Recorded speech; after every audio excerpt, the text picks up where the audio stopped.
गडाला दत्तक घ्यावं in the sense त्यांना असं म्हणायचं होतं की या भागातल्या लोकांचा विकास व्हावा, या भागातल्या लोकांच्या पाण्याचा प्रश्न, आणि आपल्या उत्तरामध्ये फडणवीस साहेबांनी ते सांगितलेलंही आहे.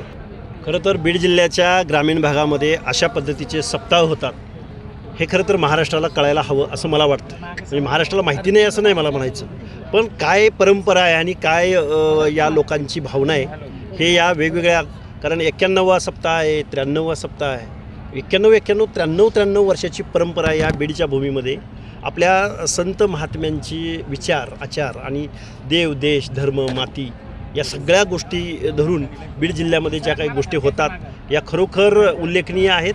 आणि या कार्यक्रमात सहभागी झाल्यावर माणसं किती प्रेमळ आहेत, माणसांचं बोलण्याचा बघण्याचा दृष्टिकोन हा या अशा सप्ताहाच्या सहभागामधून निश्चित दिसून येतो.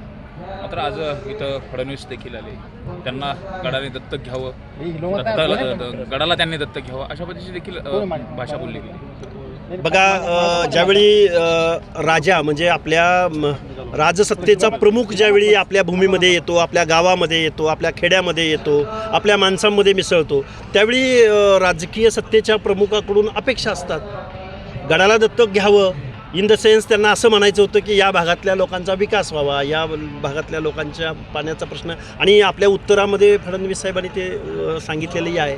कृष्णा कोयन्याचं अतिरिक्त पाणी जे काही पुराच्या माध्यमातून वाहून खाली समुद्राला जाऊन मिळतं ते जर लिफ्ट इरिगेशन करून जर या भागाला आलं, आणि लिफ्ट करण्यासाठी पहिला विजेचा प्रॉब्लेम असायचा, टेक्निकचा प्रॉब्लेम असायचा, पण आता विजेमध्ये सुद्धा आपण स्वयंपूर्ण होत आहोत.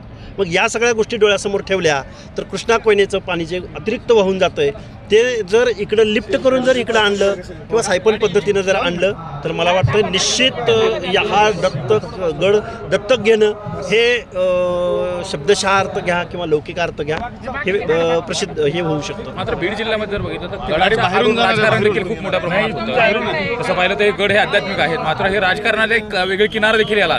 बघा, राजसत्ता आणि धर्मसत्ता यामध्ये खूप काही फरक करता येतो असं मला वाटत नाही. या गोष्टी एकमेकाला परस्पर पूरक असतात, एकमेकाला परस्पर पूरक असतात, त्यामुळे या गोष्टी होत राहतात. पण आपण जर बघितलं तर काल नामदेव शास्त्री यांनी सांगत असताना मुंडे हे आपण स्वीकारलेलं आहे अशा पद्धतीने म्हटलं, आणि आज इथं विठ्ठल महाराज शास्त्री यांनी वैद्यनाथ गडानं दत्तक घेतलं आहे अशा पद्धतीने देखील बोलले गेले. नाही, असं राजकीय विचार करण्यापेक्षा मला वाटतं एका महाराष्ट्राच्या मुख्यमंत्र्यांनी इथं येणं आणि एवढ्या सगळ्या जनसमुदायाला अस्वस्थ करणं असं आपण सकारात्मक दृष्टिकोनातून पाहू.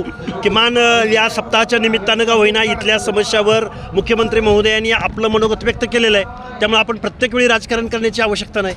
आपल्याला विकासाच्या माध्यमातून काही प्रोजेक्ट्स जर मुख्यमंत्र्यांच्या तोंडून येत असतील तर मला वाटतं हा या सप्ताह आयोजकांचा आणि निमंत्रकांचा उद्देश सफल झाला असं मला वाटतं.